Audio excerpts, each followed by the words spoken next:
नमस्कार, आप देख रहे हैं अनादि टीवी और मैं हूं आपके साथ नैन्सी शर्मा। आपका शहर आपकी खबर में आपका स्वागत है और आज हम बात करेंगे पीथमपुर, टीकमगढ़ और कचनी की और उठाएंगे हम इन शहरों के आज के बड़े मुद्दे और जानेंगे ग्राउंड जीरो से हकीकत। तो चलिए शुरू करते हैं आपका शहर आपकी खबर।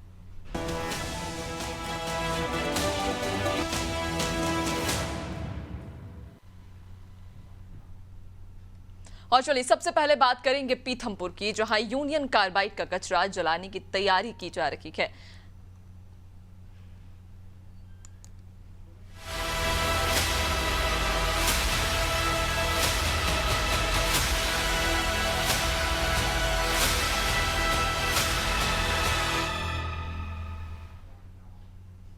तो राजधानी भोपाल की यूनियन कार्बाइड फैक्ट्री में के गोदाम में रखे 337 मीट्रिक टन जहरीले कचरे को हटाने की प्रक्रिया शुरू हो गई है। रविवार को कंटेनर में कचरा भरने की शुरुआत हुई। ये 250 किलोमीटर दूर पीथमपुर ले जाया जाएगा। हालांकि वहां कचरे को लाने के विरोध में प्रदर्शन जारी है। इधर एक्सपर्ट्स की मौजूदगी में कचरे को 12 कंटेनर में भरने की प्रोसेस शुरू की गई है। हालांकि देर रात तक कचरा पीथमपुर के लिए रवाना नहीं किया जा सका। इस पूरी प्रक्रिया में कैंपस के अंदर जाने की मनाही है। 200 मीटर के दायरे को सील कर दिया गया है। रास्ते भी बंद किए गए हैं। कैंपस में 100 से ज्यादा पुलिसकर्मी तैनात हैं। तो वहीं कुल 400 से ज्यादा अधिकारी, कर्मचारी, एक्सपर्ट्स और डॉक्टरों की टीम इस काम में जुटी है। गैस कांड के 40 साल बाद Pithampur industrial waste management company के एक्सपर्ट्स की मॉनिटरिंग में ये कचरा 12 कंटेनरों में ट्रकों में भरा जा रहा है और जहरीला कचरा भरते हुए विशेष सावधानी भी बरती जा रही है। हवा में यूनियन कार्बाइड गैस फैलने के कारण 1984 में 5000 से ज्यादा मौतें हुई थीं। इसलिए यूका परिसर में 3 जगहों पर एयर क्वालिटी की मॉनिटरिंग भी के लिए उपकरण लगाए गए हैं। इनमें PM10 और PM2.5 के साथ ही नाइट्रोजन ऑक्साइड, सल्फर डाइऑक्साइड आदि की जांच की जा रही है। कचरा जिस स्थान पर रखा है उस इलाके की धूल भी कचरे के साथ जाएगी। यदि कहीं कचरा गिरा है तो उस जगह की मिट्टी को भी पीथमपुर ले जाया जाएगा। इस मिट्टी और धूल की भी टेस्टिंग होगी। जांचा जाएगा कि कहीं मिट्टी भी तो जहरीली नहीं हुई। फिलहाल अभी कचरा भेजने की तैयारी कहां तक पूरी हो पाई है और क्या क्या सावधानियां इस दौरान बरती जा रही हैं, आज इसी पर चर्चा करेंगे।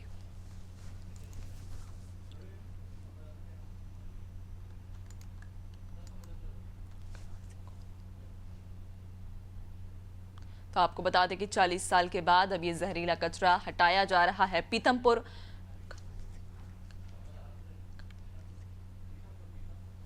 तो 40 साल के बाद ये कचरा हटाया जा रहा है। पीथमपुर ये कचरा ले जाया जाएगा, जहां इस कचरे को एक्सपर्ट्स की निगरानी में जलाया जाएगा। और सहयोगी हमारे साथ पीथमपुर से हरिकेश जुड़ चुके हैं। हरिकेश, पीथमपुर ये कचरा लेकर जाया जाएगा। कहा जा रहा है कि 12 कंटेनरों में भरकर ये कचरा पीथमपुर पहुंचेगा, लेकिन जब कोर्ट की तरफ से ये आदेश दिया गया था कि इस कचरे को हटाया जाए, इस कचरे को जलाया जाए, उसके बाद जब ये तय हुआ कि पीथमपुर में इस कचरे को जलाया जाएगा, इस वेस्ट को वहां ले जाया जाएगा, उसके बाद से ही कहीं ना कहीं पीथमपुर वासियों ने विरोध प्रदर्शन भी किया था, रैलियां निकाली थी, ज्ञापन दिए थे। और अब जब समय आ गया है इस कचरे को जलाने का, तो किस तरह का माहौल वहां पर है? लोगों में क्या प्रतिक्रिया है? लोग क्या कह रहे हैं? जी नैन्सी, मैं आपको बता दूं कि जब से ये खबर मीडिया के जरिए प्रकाशित हुई थी कि कहीं ना कहीं यूनियन कार्बाइड का जो कचरा है वो पीथमपुर में राम की कंपनी में निष्पादित किया जाएगा, इसके बाद से ही तमाम विवाद यहाँ पर छिड़ चुके। तमाम तरह के लोग यहाँ पर प्रदर्शन करने लगे। पीथमपुर बचाओ समिति हो या फिर पीथमपुर रक्षा मंच, इन लोगों ने यहाँ पर तमाम विरोध प्रदर्शन करे। और इसकी सबसे बड़ी वजह रही है कि प्रशासन और आम जनता के बीच में सामंजस्य नहीं बन पाना। ना तो प्रशासन इन्हें समझा सका कि कचरा कितना हानिकारक है या फिर नहीं है, और ना ही जनता को ये चीज समझ में आई। और यही कारण रहा कि इस बीच एक बड़े विवाद और बड़े तमाम विरोध प्रदर्शन, यहाँ तक कि कांग्रेस के प्रदेश अध्यक्ष जीतू पटवारी ने भी यहाँ पर आकर के यूनियन कार्बाइड के कचरे का विरोध किया। तो तमाम तरह से एक ही कारण जो सामने आया है कि प्रशासन और जनता के बीच में एक सामंजस्य स्थापित नहीं हो पाया। और यही कारण है कि जब से ये जानकारी मिली है कि 3 जनवरी से पहले ये यूका का कचरा पीथमपुर आएगा, तब से विरोध प्रदर्शन और तेज हो चुके हैं। लोग काली पट्टियां बांध करके सड़कों पर उतरकर इसका विरोध कर रहे हैं। जी बिल्कुल, लोग यहाँ पर विरोध प्रदर्शन तो कहीं ना कहीं शुरुआत से ही हम देखने को मिल रहा है कि लोगों के द्वारा विरोध प्रदर्शन किया जा रहा है। अगर हम उस पूरे रूट की ही बात करें, चूंकि 12 कंटेनर भरकर ये कचरा लाया जाएगा, 337 टन, कोई मामूली कचरा नहीं है, बहुत बड़ी मात्रा में ये कचरा जलाया जा रहा है और बड़े बड़े कंटेनरों में भरकर ये लाया जाएगा। अब ऐसे में वहां पर क्या व्यवस्था की गई है? चूंकि जहरीला कचरा है, इससे निकलने वाला कहीं जो धुआं है, जो प्रदूषण है, वो हवा को दूषित ना करे, आसपास के लोगों को कोई परेशानी ना हो, उनकी सुरक्षा को देखते हुए जिस जगह पर ये कचरा जलाया जाना है, क्या वहां पर कोई सुरक्षा के इंतजाम किए गए हैं? जी, कुल मिलाकर के इस पूरे रूट में ही एक सुरक्षा का बड़ा इंतजाम किया गया है, जहां की 250 किलोमीटर का एक रूट बनाया गया है, जिसमें कि ग्रीन कॉरिडोर होगा और तमाम प्रशासनिक व्यवस्थाएं होंगी, ताकि सबसे पहले यातायात सुविधाएं जो हो वो बाधित ना हो। इसके उपरांत से यहाँ पर जो आप मेरे पीछे देख सकते हैं कि राम की कंपनी का भस्मक आपको दिखाई दे रहा होगा। इस भस्मक में 4 तरह की लेयर के उपकरण फिट किए गए हैं, जिसके दौरान जो कचरा जलना है उससे निकलने वाला जो धुआं है वो भी फिल्टर होकर के निकल सके। इसके साथ ही तमाम जानकारी के अनुसार ये भी सामने आया है कि इसकी जो राख होगी जलने के बाद, उस राख को भी एक 2 अलग अलग तरह के उपकरणों से निकाल करके उसे जो है जमीन के अंदर डंप किया जाएगा, ताकि उससे भी किसी तरह की आसपास नुकसान ना हो सके। इस दौरान तमाम प्रशासनिक नुमाइंदे, सेंट्रल पोल्यूशन कंट्रोल बोर्ड और प्रदूषण विभाग के कई अधिकारी भी मौजूद होंगे और इसके साथ ही तमाम डॉक्टर्स की टीम भी यहाँ पर मौजूद होगी कि किसी भी तरह से यहाँ पर कोई नुकसान आम जनता को ना हो सके। लेकिन सबसे बड़ा विषय यही है कि लोगों का विरोध थमने का नाम नहीं ले रहा है। लोगों को आज भी शंकाएं हैं कि जहरीले कचरे से जो है बड़ा नुकसान हो सकता है। बिल्कुल, वाकई चूंकि 40 साल पहले जिस तरह की वो घटना राजधानी भोपाल में उस रात घटी थी, वो रात खौफनाक मंजर था उन लोगों के लिए जो आज भी कहीं ना कहीं उस हादसे से जूझ रहे हैं। पीढ़ी दर पीढ़ी कहीं ना कहीं देखने को मिल रहा है कि उस जो जहरीली गैस थी उसका दंश आज भी कई सारे लोग झेल रहे हैं। और ऐसे में अब एक बड़ा सवाल ये बना रहेगा हृदेश कि आखिरकार इस विरोध प्रदर्शन के बीच में जो प्रशासन है वो इस वेस्ट को कैसे जलाने में जो है वो सफल रहेगी। बने रहिएगा, आपसे आगे और भी अपडेट्स लेंगे। फिलहाल बहुत शुक्रिया आपका।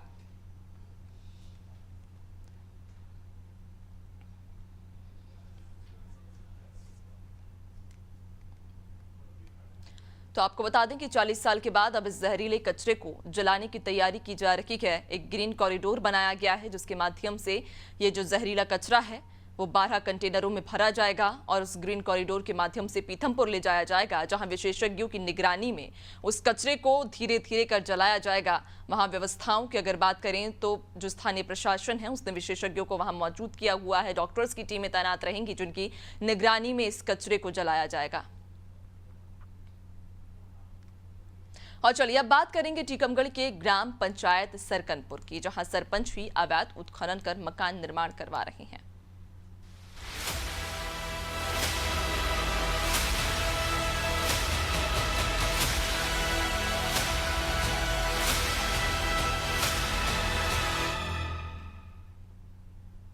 और टीकमगढ़ के बलदेवगढ़ विकास खंड में आने वाली ग्राम पंचायत सरकनपुर के सरपंच पहाड़ी का अवैध उत्खनन कर मकान निर्माण करवा रहे हैं। दरअसल जब इस बारे में सरपंच से बात की गई तो उन्होंने पहाड़ी पर अपनी पैतृक जमीन होना बताया और ये कहा कि कुछ लोग चुनावी रंजिश के कारण उनके खिलाफ षड्यंत्र रच रहे हैं। वहीं उन्होंने कहा कि जमीन की पटवारी तहसीलदार और एसडीएम जांच कर चुके हैं। अगर जमीन अवैध होती तो प्रशासन कार्रवाई करता, लेकिन बड़ा सवाल अब ये है कि प्रशासन इस पर कोई कार्रवाई आखिर क्यों नहीं कर रहा है। आखिरकार प्रशासन पूरे मामले पर क्यों मौन है।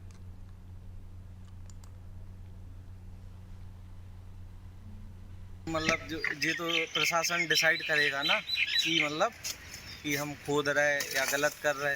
जैसे प्रशासन देखेगा तो प्रशासन के हम कई बार पटवारी रिपोर्ट आरआई पटवारी साहब, तहसीलदार साहब एक बार आए हैं एसडीएम साहब के यहाँ से, तो कुछ नहीं है। चुनावी रंजिश के चलते ये लोग षड्यंत्र रचते हैं। 3-4 साल से हमारा मकान नहीं बन पाया। हम पुराने मकान में, टूटे फूटे मकान में रह रहे हैं। इसी चक्कर में कि हमारा नया मकान और ये हमारे पैतृक हमारे दादाजी की अटारी तोड़ के हमने मकान बनाया, आपको मैंने जैसे कि दिखाया है। तो दरअसल सरकनपुर गांव में जहां सरपंच ही कहा जा रहा है कि अवैध निर्माण करवा रहे हैं, एक पहाड़ी पर मकान अपना बनाया जा रहा है, जिसका ग्रामीणों के द्वारा विरोध किया जा रहा है। ज्यादा जानकारी लेंगे, जमीनी हकीकत को और अच्छे से समझेंगे। सहयोगी गणेश हमारे साथ में जुड़ चुके हैं। गणेश, जो खबर सामने आई है, कहा जा रहा है कि इस गांव में पहाड़ी पर सरपंच अवैध निर्माण करवा रहे हैं, कितनी सच्चाई है इस मामले में? जी, मैं बता दूं आपको, ये विधानसभा क्षेत्र खड़गापुर का सरकनपुर पहाड़ी है।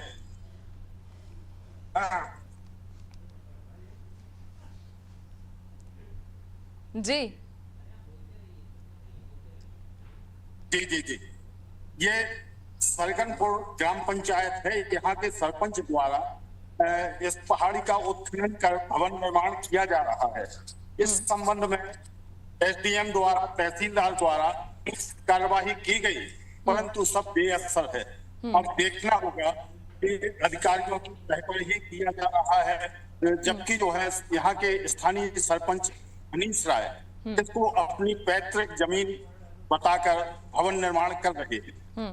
जी बिल्कुल, सरपंच के द्वारा इस जमीन को अपनी पैतृक जमीन बताया गया है और अब उसी पैतृक जमीन का हवाला देते हुए सरपंच इस पहाड़ी पर अपना मकान का निर्माण करवा रहे हैं। लेकिन अगर बात कार्रवाई की करें, क्योंकि जिस तरह से आप कह रहे हैं कि तहसीलदार भी पहुंचे, यहाँ पटवारी भी पहुंचे, सबने जांच की, लेकिन उसके बाद कार्रवाई क्यों नहीं की गई? अगर ये अवैध जमीन है, अगर इस पर अवैध निर्माण किया जा रहा है, तो इस पर कार्रवाई क्यों नहीं की जा रही है?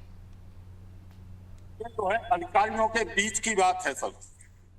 जैसे कि जो है अधिकारियों से संपर्क भी किया गया, लेकिन फोन वगैरह उठाते नहीं हैं। जी बिल्कुल, यानी कि कहीं ना कहीं मिलीभगत सामने आ रही है, जिसके चलते इस जमीन पर अवैध निर्माण किया जा रहा है। नजर बनाए रखिएगा और भी अपडेट्स लेंगे। फिलहाल बहुत शुक्रिया आपका। तो आपको बताते चलें कि सरकनपुर गांव में सरपंच की जो दबंगई है वो साफ तौर पर देखी जा रही है। कहा जा रहा है, जो ग्रामीणों का ये कहना है कि पहाड़ी पर एक जमीन पर अतिक्रमण किया जा रहा है, जमीन पर अवैध निर्माण किया जा रहा है। जब इस अवैध निर्माण पर सवाल उठाए गए तो सरपंच ने इस जमीन को अपनी पैतृक जमीन बता दिया। हालांकि देखने वाली बात होगी कि अब इस मामले पर जो ग्रामीणों का मुद्दा है, जो ग्रामीणों ने मुद्दा उठाया है, उस पर कब तक संज्ञान लिया जाएगा और क्या कुछ कार्रवाई होगी। चलिए, और आपके शहर आपकी खबर में अब बात करेंगे कटनी की, जहां बेटी बचाओ बेटी पढ़ाओ का नारा फेल होता नजर आ रहा है।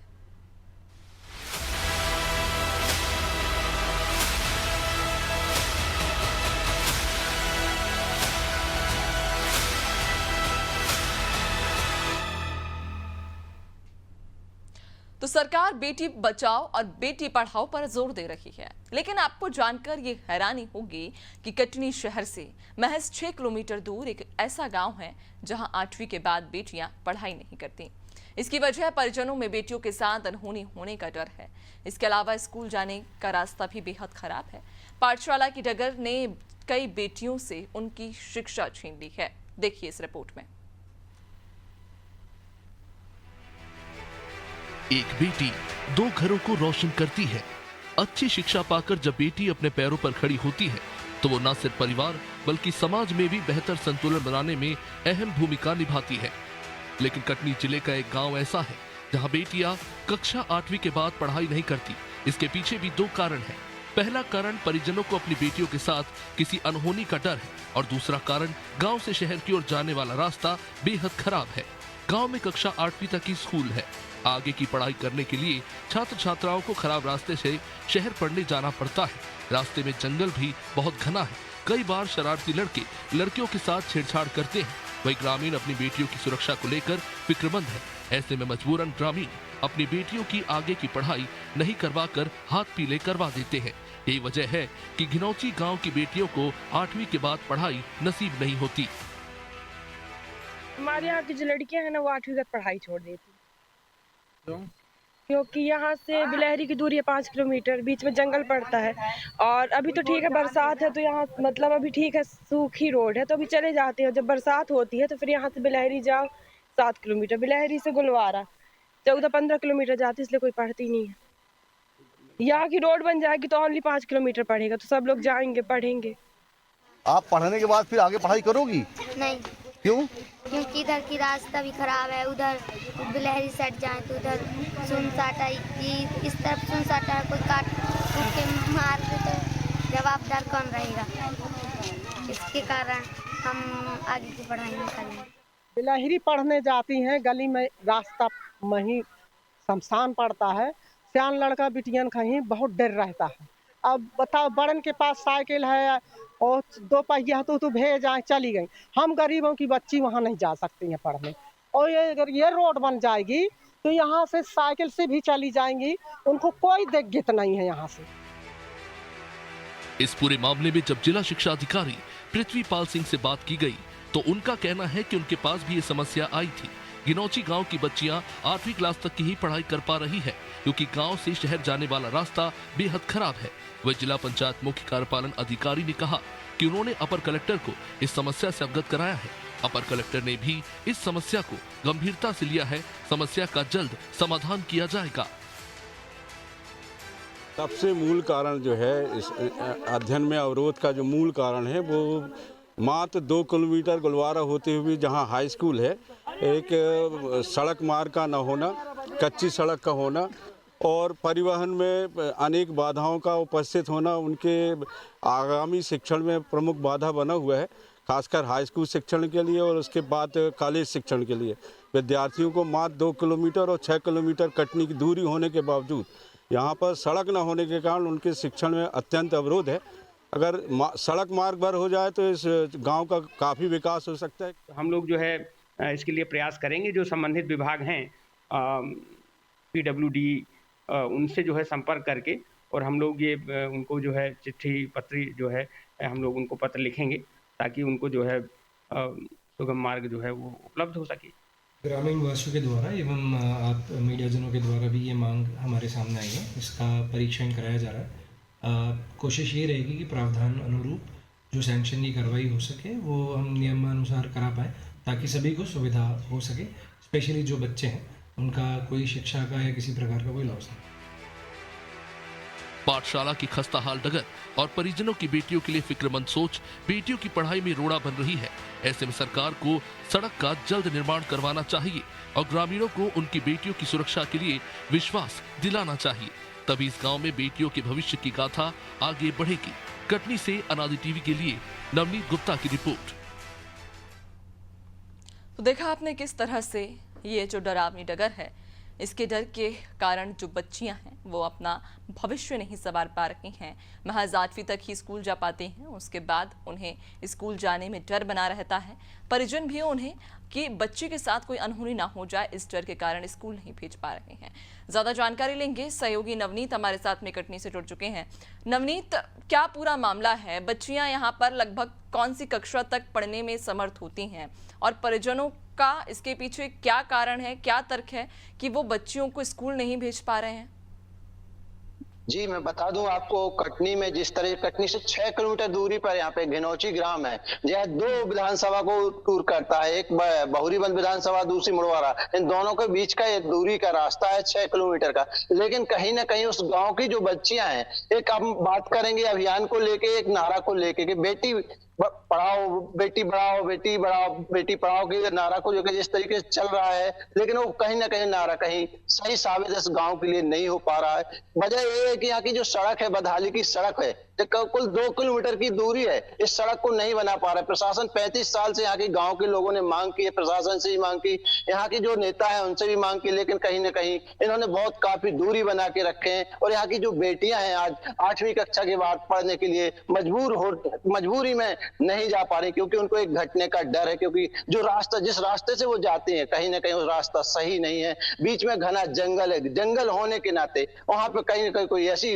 बड़ी वारदात ना हो जाए उन बच्चियों के साथ, ताकि उनके परिवार को झेलना पड़े। इसलिए परिवार भी आज यही बोलता है कि हमारी बच्चियां सुरक्षित हैं, कम से कम जाने, यदि स्कूल हम 8वीं के बाद भेजेंगे तो हमारे परिवार की जो बच्चियां हैं कहीं कोई मुसीबत में ना आ जाए, जिसके चलते आज नहीं भेज पा रहे हैं। जी नैन्सी जी, बिल्कुल। लेकिन जो समस्या है, जो परेशानी है ग्रामीणों की, क्या उस परेशानी को ग्रामीणों ने कभी जिम्मेदारों तक पहुंचाने की कोशिश की है? कभी उन प्रतिनिधियों के पास ग्रामीण पहुंचे हो, आवेदन दिया हो, ज्ञापन दिया हो, और उनकी तरफ से क्या इस पर अभी जो है आश्वासन दिया गया है? जी मैं आपको बिल्कुल बता दूं, यहाँ के जो ग्रामीण हैं कई बार यहाँ पे सरपंच से लेके वहाँ के पंच के लेके और यहाँ पे जो भी अधिकारी वहाँ जाते कई बार उन्होंने अवगत कराया है, लेकिन कोई किसी ने सुध नहीं ली। आज हम जरूर अपने रानी टीवी के माध्यम से या चैनल के माध्यम से जब अधिकारियों के पास जांच के लिए बात पहुंची है तब उनको संज्ञान में आता है कि हम कहीं ना कहीं हाँ इस कदम को आगे बढ़ाएंगे और जो रोड का जो निर्माण नहीं हो पाया उसके लिए पत्र जारी करेंगे और उसके लिए जो अपर कलेक्टर हमारे जिला पंचायत से उन्होंने भी आश्वासन दिया। लेकिन अब आखिर सवाल ये खड़ा होता है कि आज इतने 35 वर्षों बाद क्यों उनको याद आती है ये सड़क की समस्या, क्यों 8वीं के बाद वहां के बच्चों को पढ़ने के लिए मजबूर करने, बच्चे पढ़ना चाहते हैं लेकिन परिवार उनके भेजने में सक्षम नहीं हो पा रहे क्योंकि कोई एक अनहोनी ना हो जाए बच्चियों के साथ। जी बिल्कुल, यानी कि जिम्मेदारों को मामले की भनक है, उन्हें खबर है, लेकिन उसके बाद भी इस ये जो गांव है, यहाँ के जो ग्रामीण हैं, उनकी समस्याओं का कोई समाधान नहीं किया जा रहा है। देखने वाली बात होगी कि आखिरकार जनप्रतिनिधियों की नींद कब जागेगी। बहुत शुक्रिया आपका जानकारी साझा करने के लिए। तो आपको बता दें, घिनौची गांव में बेटियों का जो भविष्य है वो अब वीरान होता जा रहा है और उसकी वजह ये जर्जर सड़क है। और फिलहाल आपका शहर और आपकी खबर में इतना ही। बने रहिए नादी टीवी के साथ। नमस्कार।